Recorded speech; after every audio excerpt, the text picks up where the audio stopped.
వీళ్ళే చెప్పాలి.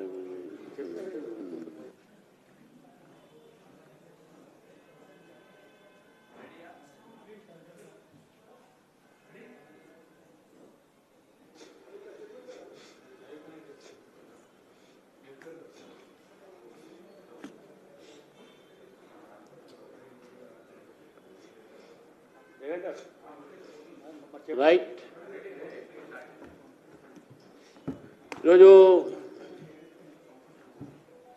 సుప్రీంకోర్టులో బీసీ రిజర్వేషన్ల మీద ఒక రిట్ పిటిషన్ వేయడం జరిగింది. ఎవరో మరి నిన్న పెద్ద హడావుడిగా ఏదో పెద్ద సాధిస్తామని చెప్పేసి మరి మంత్రులు ఇక్కడి నుంచి కదిలి ఒక పెద్ద పబ్లిసిటీ చేసుకొని సుప్రీంకోర్టు పోయి మరి ఏ మామూలు ఒక వ్యక్తి కూడా తెలుసు హైకోర్టులో అదే అంశం పైన ఒక కేసు పెండింగ్ ఉంటే సుప్రీంకోర్టు దాన్ని నిరాకరిస్తుంది. హైకోర్టులో మీరు మీ వాదన వినిపించండి అంటది. అది న్యాచురల్. ఎందుకంటే ఒక కేసు కోర్టులో కింది కోర్టులో పెండింగ్ ఉన్నప్పుడు అది డిస్పోజ్ అయిన తర్వాతనే సుప్రీంకోర్టు ఇంటర్ఫియర్ అవుతుంది. అది కూడా రాజకీయం చేసే ప్రయత్నం చేస్తున్నటువంటి కాంగ్రెస్ నాయకులు ఏదో పెద్ద సాధించినాం మేము చేయబట్టే ఏదో అయిందనేటటువంటిగా ఏదో భావన ఇస్తున్నారు. ఇది చాలా పొరపాటు. ఇది నేను కాంగ్రెస్ నాయకుల్ని కాంగ్రెస్ మంత్రుల్ని ఒకటే అడుగుతాను, మీకు నిజంగా చిత్తశుద్ధి ఉంటే హైకోర్టులో మీ యొక్క వాదన వినిపించి బీసీలకు న్యాయం చేయండి.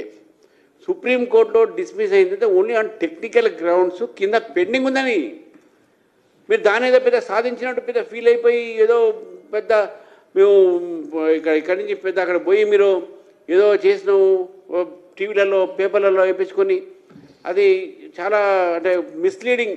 మీరంతా మిస్లీడ్ చేస్తూ ఉన్నారు మొత్తం రాష్ట్రాన్ని. మేము న్యాయం జరగాలి, బీసీలకు రిజర్వేషన్ రావాలని చెప్పేసి కోరుతా ఉన్న వ్యక్తులు మేము. కాబట్టి ఇక్కడ మీరు ఫైట్ చేయండి. అక్కడ పోవాల్సిన పబ్లిసిటీ తీసుకొని పోవాల్సినటువంటి అవసరం లేదు. కాబట్టి మీ సంబంధించినటువంటి ఒక ఏదైతే డిస్మిస్ అయిందో ఆ వాదనలు ఇక్కడ మంచిగా వినిపించి ఈరోజు బీసీలకు న్యాయం చేసే ప్రయత్నం చేయండి.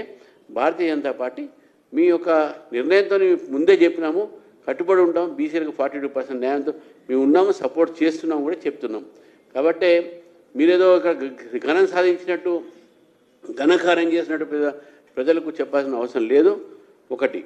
రెండోది, ఇటు మహిళలకు ఫ్రీగా మీరు బస్ ఫేర్లు ఇచ్చి బస్సు ఛార్జీలు లేకుండా వాళ్ళకు ఆర్టీసీలు ఇచ్చి ఈరోజు సామాన్యుల మీద వాళ్ళ ఈపు బాతున్నారు. మీరు 5 రూపాయలకు 10 రూపాయలు చేసి ఒకవైపు ఒక చేయి నుంచి ఇచ్చి ఇంకో చేయి నుంచి గుంజుకుంటున్నారు.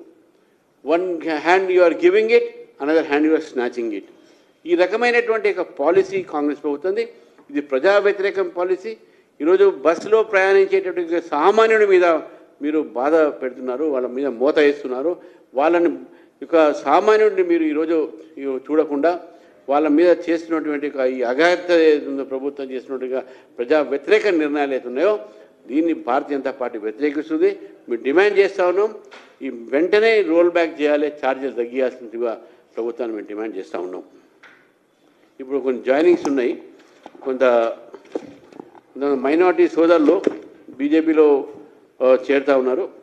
వారు మహేశ్వరం కాన్స్టిట్యూన్సీ నుంచి ముస్లిం మైనారిటీ కమ్యూనిటీ నుంచి భారతీయ జనతా పార్టీలో ఈరోజు రాష్ట్ర అధ్యక్షుడు శ్రీ ఎన్ రామచంద్రరావు గారి సమక్షంలో, అలాగే పార్లమెంట్ సభ్యులు శ్రీ కొండా విశ్వేశ్వరరెడ్డి గారి సమక్షంలో ఈరోజు భారతీయ జనతా పార్టీలో జాయిన్ అవుతున్నాం. వారికి అందరు కూడా స్వాగతం పలుకుతున్నాం. వారు అబ్దుల్లా హమీద్ గారు, అడ్వకేట్ అబ్దుల్లా హమీద్, ఇద్దరు అలాగే ఖాలిద్ అలీ, అయ్యే మొహమ్మద్ హద్రామా,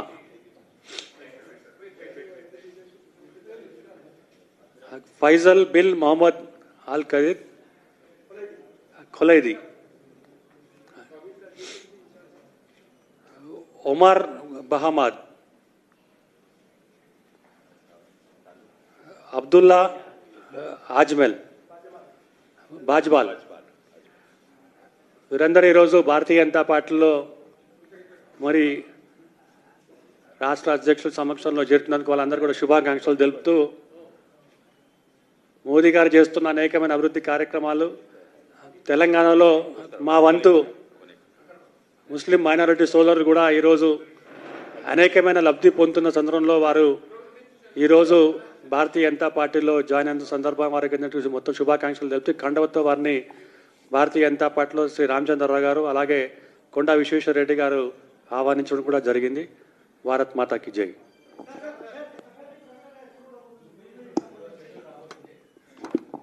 జూబ్లీ హిల్స్ సంబంధించినటువంటి మేము అభిప్రాయ సేకరణ రేపు ధర్మారావు గారు మాజీ ఎమ్మెల్యే, అదేవిధంగా రాములు గారు మాజీ ఎంపీ, కోమల ఆంజనేయులు గారు సీనియర్ నాయకులు, వారి ముగ్గురితోనే అభిప్రాయ సేకరణ కోసం ఒక కమిటీ వేసాము. రేపు వాళ్ళు అభిప్రాయ సేకరణ చేసిన తర్వాత 2-3 రోజుల్లోనే భారతీయ జనతా పార్టీ తరఫు నుంచి మా ఎలక్షన్ కమిటీ కూర్చొని ఎలక్షన్ క్యాండిడేట్గా మేము డిక్లేర్ చేస్తాము. భారతీయ జనతా పార్టీ ఈ ఎలక్షన్స్ ప్రతిష్టాత్మకంగా తీసుకొని గెలిచే ప్రయత్నం చేస్తామని చెప్పి కూడా మీకు తెలియజేస్తాను.